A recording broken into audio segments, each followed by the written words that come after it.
Okay, how many minutes do we have? 6 to 10, I heard? Yeah, 5 minutes. They were 5, okay. Oh. Okay. So you guys both play disciples, and you were there from the beginning in season 1, episode 1. You were like, so you've seen the whole thing go from its beginnings when they could only do half a season at a time to what it is now, and where you got the theatrical and everything. So it seems to me that in the current season, the recurring theme is looking back at how the Jesus movement started and how we never thought it would get this big. And I cannot help but think there's a subtext to this where, like, the filmmakers are thinking we never thought it would get this big. So can you comment on the sort of the real life and the subtext in the text, like the real life and how it's reflected in the show and vice versa? It's funny how art reflects life in that way, because we really had no idea where this show was headed. We hoped, but even in our wildest imagination, we did not think that we would be here speaking to you today about releasing season 4 in theaters. That was not even on the radar.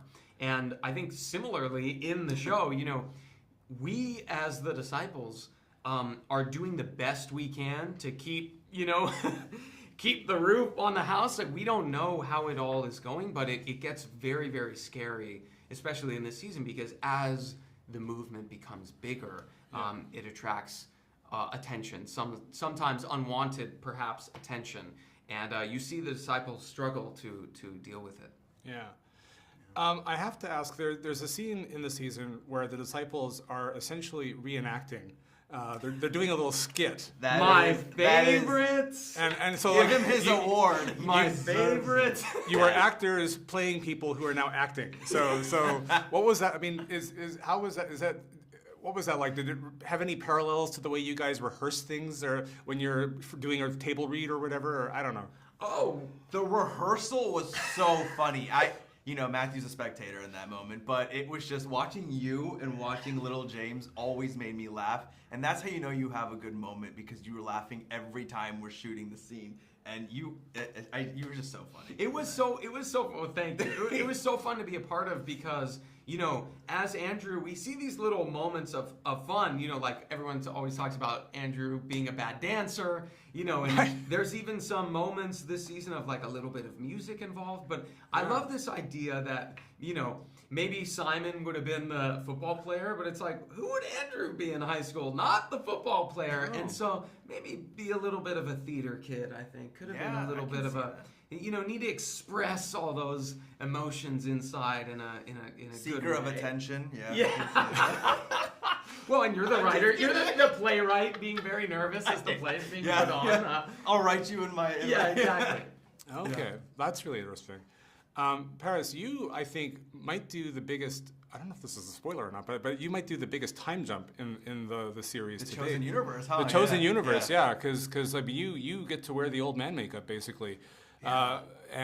What was that like for you? I have not seen that, so I have been waiting for someone to bring it up to me in by way of our showrunner or someone, or you brought it up. So I'm happy that it's been acknowledged, because it was a moment that I have been working really hard at, because it was, you know, it really challenged me as an actor. It was kind of a gift that I got to be able to portray that, and just the dynamic in that scene, and seeing the fast forward in the future, it's just gonna hit audiences like in the face, I feel, like in the most lovely way possible, of course, most nonviolent way, but it's just such a beautiful moment, and that's probably one of my top 5 moments this season, or ever on the show. I'm so excited for that episode. I know, I hope it turned out well. Did it turn out well? Yeah. He's like, no.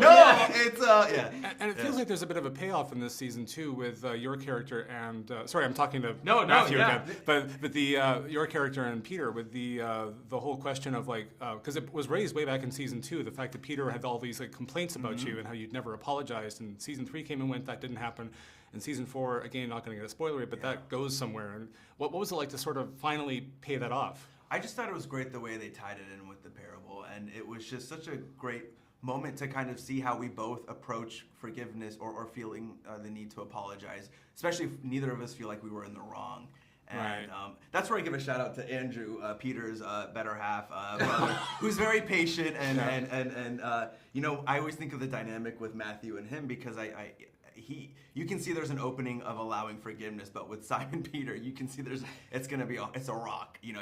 So it was just a great moment, and I'm so glad to see that all play out. I got to watch that episode, so I'm very anxious and in a good way. Years in the making, audience to see really. it. Yeah. It's been years in the making. It was something that I've wanted to see for a long time, just because I work well with the actor that plays Simon Peter, and it meant a lot to me personally too. All right, that's great. Okay.